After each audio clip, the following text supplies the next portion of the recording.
আমরা কি মাঠ ছাড়বো? কারণ আমরা বলতে চাই আমরা কোন রাজনীতি দলের সদস্য নই। আমরা কি রাজনীতি দলের সদস্য?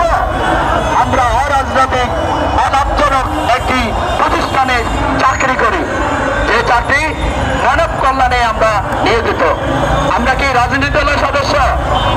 আমরা কোন রাজনীতি দলের সদস্য নয়।